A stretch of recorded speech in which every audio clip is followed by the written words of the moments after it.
Bismillahirrahmanirrahim. Assalamualaikum warahmatullahi ta'ala wabarakatuh. Hamdan wa syukran lillah amma ba'du. Rabbi shrah li sadri wa yassir li amri wahlul 'uqdatam min lisani yafqahu qawli. Alhamdulillah, segala puji bagi Allah yang telah memberikan limpahan nikmat kepada kita, terutama nikmat iman dan nikmat Islam. Juga nikmat kesempatan bagi kita untuk senantiasa menuntut ilmu dan mensyiarkan agama Allah. Perkenalkan, nama saya Suryana dengan nomor NIM 23811302211 dari kelas B6 semester 4 program studi PJJ PAI UIN Cyber Syekh Nurjati Cirebon. Mata kuliah Literasi Digital Kitab Kuning yang diampu oleh dosen Bapak Dr. Zainul Alim LCMA. Pada video kali ini saya membuat dalam rangka memenuhi tugas UAS mata kuliah Literasi Digital Kitab Kuning dari kitab Bidayatul Hidayah karangan Imam Al-Ghazali, yang insya Allah menjadi bagian daripada proses pembelajaran dan pengembangan wawasan keislaman kita melalui pemanfaatan teknologi secara positif dan secara produktif. Namun saya berharap tugas ini dapat memberikan manfaat bagi saya, umumnya bagi kita semua yang mendengarkan, yang menyaksikan, bahwa tidak hanya sebagai penilaian akademik bagi saya, tetapi juga sebagai sarana untuk lebih memahami kandungan-kandungan dan nilai-nilai yang ada di dalam kitab Bidayatul Hidayah, terutama dan daripada kandungan-kandungan dan nilai-nilai yang ada di kitab-kitab kuning warisan para ulama. Di sini saya mengambil soal dari soal nomor 2, yaitu pandangan kitab Bidayatul Hidayah, pandangan Imam Al-Ghazali dalam kitab Bidayatul Hidayah tentang pentingnya menjaga anggota tubuh kita dari maksiat. Imam Al-Ghazali dalam kitab Bidayatul Hidayah memiliki pandangan tentang pentingnya menjaga anggota tubuh kita dari maksiat ini sangat tegas dan mendalam.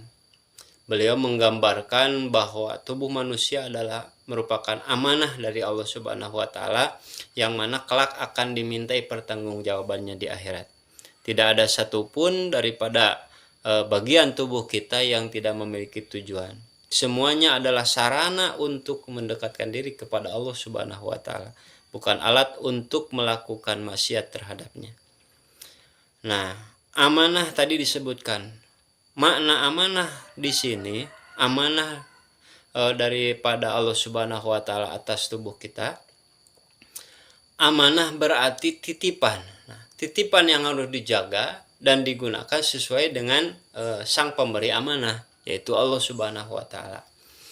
Dalam hal ini Allah telah menitipkan tubuh kepada manusia bukan untuk dipakai dalam kemaksiatan, akan tetapi untuk beribadah, untuk menjalankan taat kepada Allah Subhanahu wa Ta'ala.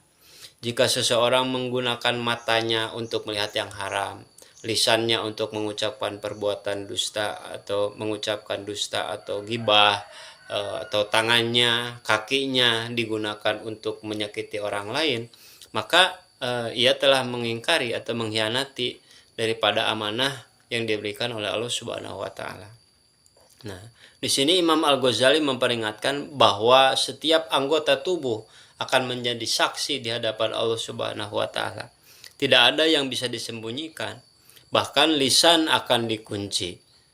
Tangan serta kaki akan berbicara untuk memberikan pertanggungjawaban atas perbuatan yang dilakukan ketika masa hidup di dunia.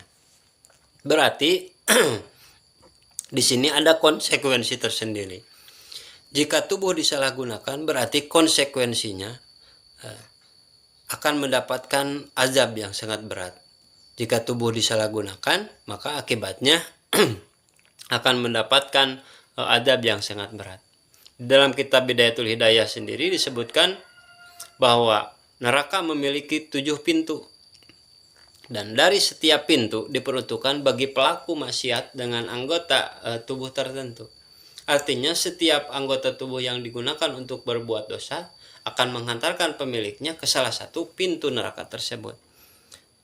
Itu juga jika tidak segera bertobat dan membenahi diri atau memperbaiki diri. Di sini saya akan membacakan kutipan daripada teks Kitab Bidayatul Hidayah tentang pentingnya menjaga anggota tubuh dari perbuatan maksiat. Bismillahirrahmanirrahim. Wa'lam annaka innama ta'silaha bijawarihika wa hiya nikmatun minallahi alaika wa amanatun ladaika. Pasti anatuka binikmatillahi ala maksiyatihi goyatul kupron. Wa hiya natuka pi amanatin istauda'ahallahu goyatut tugyan. Fa'adauka wa ra'ayaka pandur kaifa tar'aha. Fakulukum ra'in wa kulukum mas'ulun an ra'iyatihi. Wa'lam anna jami'a a'doika satashhadu alaika fi arosotil yaumil fi arosotil kiamati bilisanin tolkin zalikin tabdohuka bihi ala ru'usil khalaik. Qala lahu ta'ala yawma tashhadu alaihim alsinatuhum wa aydihim wa arjuluhum bima kanu ya'malun. Wa qala lahu ta'ala al yawma nakhtimu ala afwahihim wa tukallimuna aydihim wa tashhadu arjuluhum bima kanu yaksibun. Dari kutipan ayat ini kita dapat ambil bahwa tadi sebutkan ketahuilah bahwa anggota tubuhmu adalah nikmat daripada nikmat-nikmat Allah Subhanahu wa taala dan amanah di sisimu. Kemudian pasti anatuka binikmatillahi ala masyati goyatil kupron. Maka kamu harus meminta pertolongan kepada Allah dengan nikmat Allah tersebut daripada perbuatan maksiat yang membawa kita kepada kekufuran. Wahyanatuka pianatin istaudaha Allah Ta'ala goyatugyan. Apabila kamu mengkhianati amanah daripada Allah Subhanahu wa taala, berarti Allah menjanjikan telah menyiapkan siksaan atau azab. Padauka ro'ayaka pandur kaya patar aha. Padauka seluruh anggota tubuhmu merupakan amanah yang harus kamu jaga. Pandur kaifa tar'aha. Pikirkanlah bagaimana menjaga anggota tubuh tersebut. Fakulukum ra'in, sedangkan kalian semua adalah penjaga. Fakulukum mas'ulun an ra'yatihi, dan setiap yang menjaga akan dimintai pertanggungjawaban atas yang dijaganya tersebut. Ketahuilah bahwa seluruh anggota tubuhmu akan menjadi saksi kelak di yaumul kiamah dengan lisan yang mengucap. Lisan-lisan akan dikunci. Lisan yang selalu berucap ketika kita hidup di dunia itu akan dikunci. Bahkan Allah Subhanahu wa taala berfirman ketika pada hari dipersaksikan kepada mereka lisan-lisan mereka, tangan-tangan mereka, kaki-kaki mereka atas perbuatannya yang dilakukan di semasa di dunia.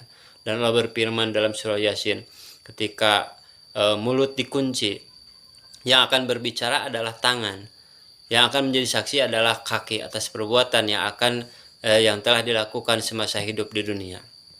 Maka untuk menjadikan kita sebagai penjaga atau menjaga amanah daripada yang diberikan oleh Allah Subhanahu wa taala, kita harus membenahi diri. Kemudian dari kutipan teks tersebut ada sebuah refleksi bagi pribadi saya. Bacaan teks yang tadi saya bacakan sangat menyentuh hati saya sebagai seorang muslim. Seringkali kita lalai bahwa setiap pandangan, ucapan, langkah, dan sentuhan itu akan dipertanggungjawabkan oleh Allah Subhanahu wa taala. Ketika sadar bahwa tubuh ini bukan milik kita sepenuhnya, melainkan titipan dari Sang Maha Pencipta, itu semuanya akan dimintai pertanggungjawaban. Maka kita harus waspada. Kita harus menjaga mata dari pandangan haram, lisan dari ucapan, seluruh anggota badan kita dari perbuatan maksiat kepada Allah Subhanahu wa taala. Dapat kita simpulkan bahwa Kitab Bidayatul Hidayah ini mengajarkan bahwa menjaga anggota tubuh daripada maksiat bukan hanya soal ketaatan, tapi juga wujud rasa syukur kita atas nikmat yang telah Allah berikan kepada kita dan penjagaan terhadap hambanya. Tubuh ini adalah saksi yang kelak akan berbicara di hadapan Allah Subhanahu wa taala. Jangan sampai tubuh yang harusnya jadi jalan menuju surga malah menuntun kita ke neraka kelak, bahkan akan mendapatkan adab dari Allah Subhanahu wa taala. Naudzubillahi min dalik. Wallahu alam bisawab. Wassalamualaikum warahmatullahi taala wabarakatuh.